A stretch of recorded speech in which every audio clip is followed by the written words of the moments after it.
Militant du PDCI RDA.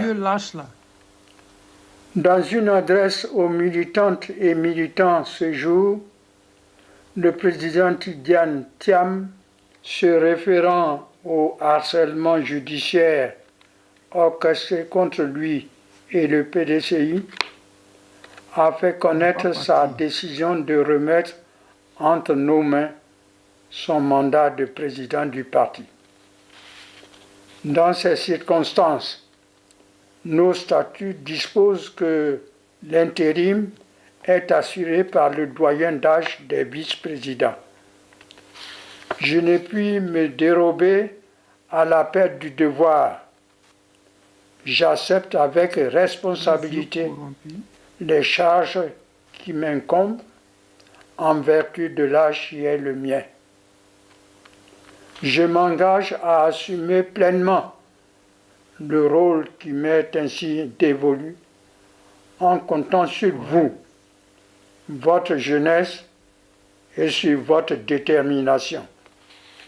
Je lance donc un appel à la cohésion, à la sérénité et à la discipline pour qu'ensemble nous œuvrions à la préservation de l'unité du parti et que, rassemblés, nous puissions sauvegarder l'héritage que nous ont légué les pères fondateurs. Fait à Abidjan le 11 mai 2025. Ernest Nkoumou Mobio, président par intérim du PDCI RDA. Kwamo Mobio.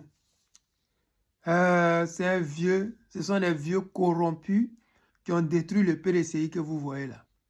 Ce sont ceux-là qui ont pris l'argent des Français, des Sénégalais, du Sénégalais pour faire croire que quelqu'un qui a été absent pendant plus de 20 ans, il pouvait être candidat du PDCI et gagner ces élections qui vont venir là.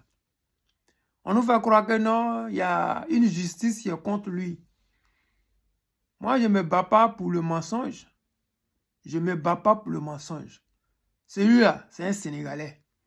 En Côte d'Ivoire, là, nous, on ne veut plus à la tête de la Côte d'Ivoire des étrangers.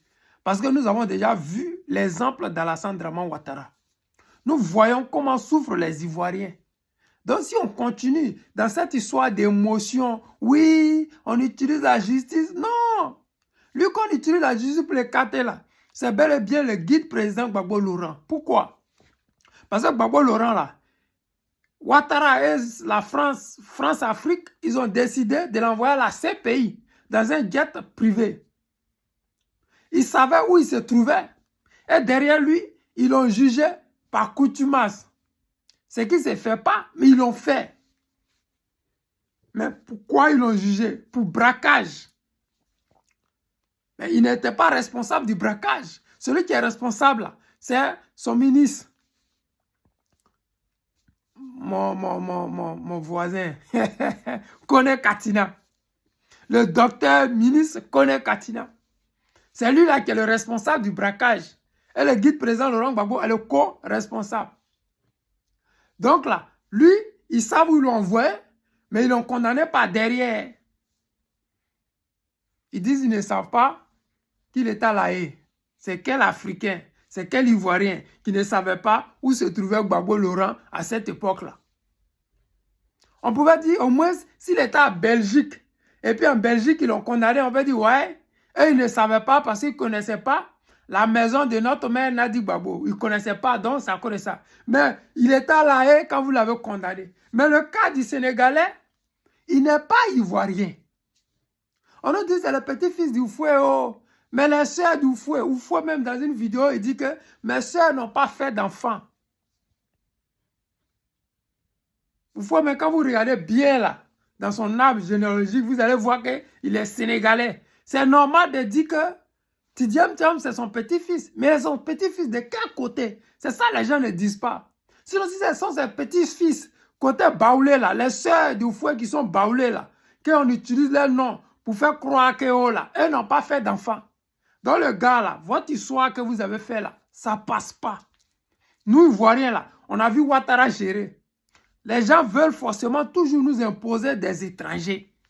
Actuellement, on va nous faire croire que non, il est victime, c'est pour cela.